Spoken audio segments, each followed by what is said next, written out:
Hello everyone.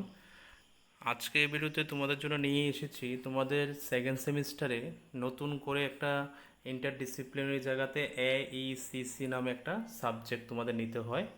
সেই এইসিসির সাবজেক্টের আমরা প্রিভিয়াসে ইভিএস তারপর বেঙ্গলি এই দুটো সাবজেক্টের উপরে সিলেবাস তোমাদের দিয়ে দিয়েছিলাম, কমিউনিকেশন ইভিএস, কমিউনিকেশন বেঙ্গলি, এবং আজকে নিয়ে এসেছি ইংলিশ কমিউনিকেশনের উপরে সিলেবাস। এখানে ইংলিশ কমিউনিকেশনের উপরে যে সিলেবাসটা আছে আমরা তোমাদের আজকে দেখিয়ে দেবো, সেখান থেকে কী কী পড়তে হবে। সেই হিসাবে তোমরা তোমাদের পড়াটা তৈরি করতে পারো। এবং এইসির যে ইন্টারনাল মিনস তোমাদের ইন্টারনাল এক্সামও থাকবে তো, কারণ এতদিন তোমরা পড়েছিলে ইন্টারডিসিপ্লিনের মধ্যে অন্যান্য subject history, Bengali, pol science, যার যেটা ছিল, ইকোনমিক্স যেটাই ছিল সেটা পড়েছিলে। এবার সেকেন্ড সেমিস্টারে কী হয়ে গেলো, ইন্টারডিসিপ্লিনারি সাবজেক্টে তোমরা এইসিসি বলে কোর্স অ্যাড হলো, এবিলিটি অফ এনহ্যান্সমেন্টস যে কোর্স, সেটার উপরে তোমাদের পড়তে হবে। তো কারোর বেঙ্গলি পড়েছে, কারোর ইংলিশ পড়েছে, কারোর ইভিএস পড়েছে। তো আমাদের কাছ থেকে আমরা এখনও বলছিলাম যে ইভিএস বেঙ্গলির নোটস আমরা তোমাদের প্রোভাইড করে দেব।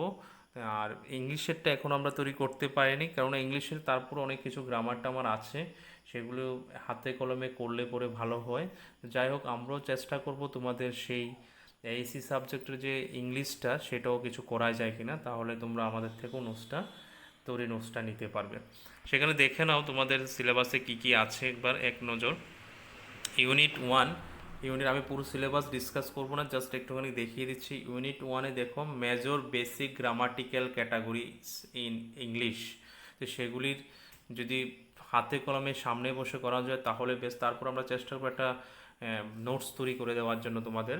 সেখানে আছে সিম্পল সেন্টেন্স, যা যা আছে, প্রাইমারি অক্সিলারি, ডেসক্রিপটিভ সেন্টেন্স, যা যা আছে একটুখানি দেখে নেবে। Subject, verb, agreement, art, modals, articles, preposition, modal verb, active passive voice, sentence, অনেক কিছু আছে, সেগুলি তোমাদের তৈরি করতে হবে ইউনিট ওয়ান থেকে।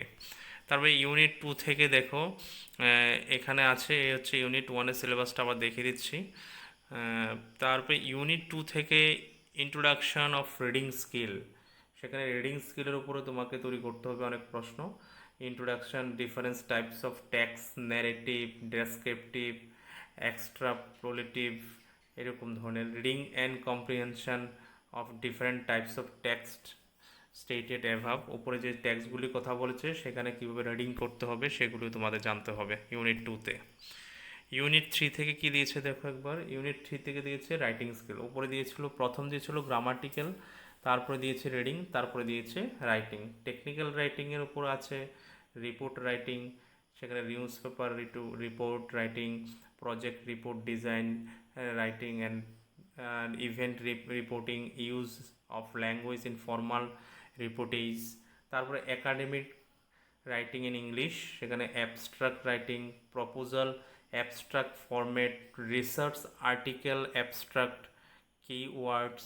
তারপরে effective and economical use of language in scientific abstract writing.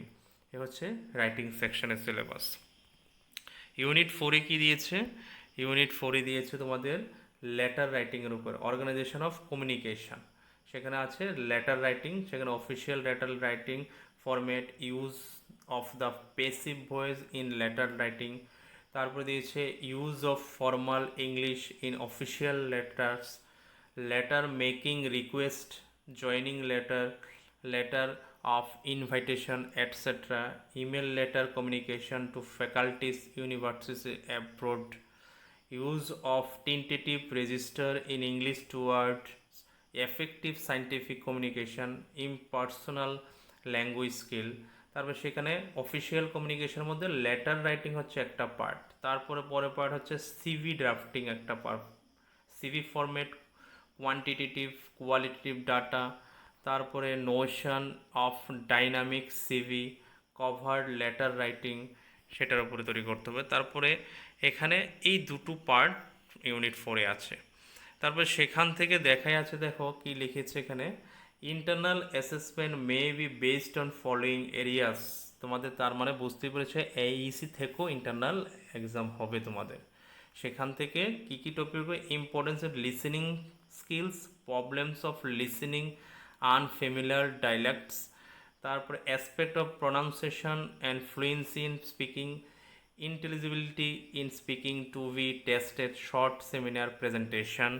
এগুলি ওরা কিছু টপিক ধরে দিয়েছে কিসের উপরে করবে, আর কিছু সাজেস্টিভ রিডিং বুক দিয়ে দিয়েছে কোন কোন বুকগুলি থেকে তোমরা এগুলি পড়তে পারো। সেই হিসাবে তোমাদের এই হচ্ছে ইংলিশ কমিউনিকেশনের তোমাদের যে সিলেবাসটা আমরা দেখালাম আজকে, তোমরা সেই হিসাবে তোমরা তোমাদের নোটস বা পড়া তোমাদের পড়তে হবে। আর বেসিক্যালি এই কোর্সটা ডিজাইন করা হয়েছে এই চারটার উপরে: grammar, listening and speaking, basic reading and basic of writing. তাহলে আমরা একটা ফর্মুলা ছিল যেটা ডিএলএড বা বিএডে থাকে, LSWR, সেটার উপরেই বিশেষত দেখা যাচ্ছে গুরুত্ব দেওয়া হয়েছে। সেখানে দেওয়া হয়েছে কি রাইটিং, রিডিং, স্পিকিং, লিসেনিং। তাহলে এটাকে বলা হয় শর্টকাটে LSWR, মানে লিসেনিং, স্পিকিং, রাইটিং, রিডিং। তো সেখান থেকে দেখো তোমাদের লিসেনিংও আছে, স্পিকিংও আছে, রিডিংও আছে, রাইটিংও আছে। তার মানে LSWR এর উপরেই তোমাদের এবারে কোর্স কন্টেন্টটা তৈরি করা হয়েছে। সেই LSWর উপরে তোমাদের পুরো কনসেপ্ট থাকতে হবে। যারা ডিএলএড করে বা যারা বিএড করে তাদের এই টপিকগুলি পড়ানো হয় ইংলিশ সেকশানে, তো তোমাদেরও সেখানে পড়তে হবে। তাহলে এইভাবে তোমরা ইংলিশ কমিউনিকেশনের উপরে একটা ধারণা তোমাদের নিতে হবে, এবং সিলেবাসটা আমরা দেখিয়ে দিলাম, সেই অনুযায়ী তোমরা তোমাদের নোটস তৈরি করে তোমরা পড়তে পারো। আর আমরা চেষ্টা করব তোমাদের জন্য একটা ছোট সাজেশান তৈরি করে তোমাদের কীভাবে দেওয়া যায় সেটা আমরা চেষ্টা করব। তার জন্য আমাদের 9436507428 এই নাম্বারে যোগাযোগ করে আমাদের থেকে নোটস নিতে পারো সামান্য কিছু পেয়ের মাধ্যমে, টাকা দিয়ে। আর সেটা আমরা এখনও তৈরি করিনি, আমরা তৈরি করার পরে ফোন করলে আমরা বলে দেব কখন আমরা তৈরি করতে পারি বা কখন পেতে পারো। আপাতত ইন্টারনেটের জন্য সিলেবাসটা একবার দেখিয়ে দিলাম। তাহলে ধন্যবাদ। নেক্সট ভিডিওতে আমরা নতুন কিছু টপিক নিয়ে তোমাদের সাথে কথা বলবো।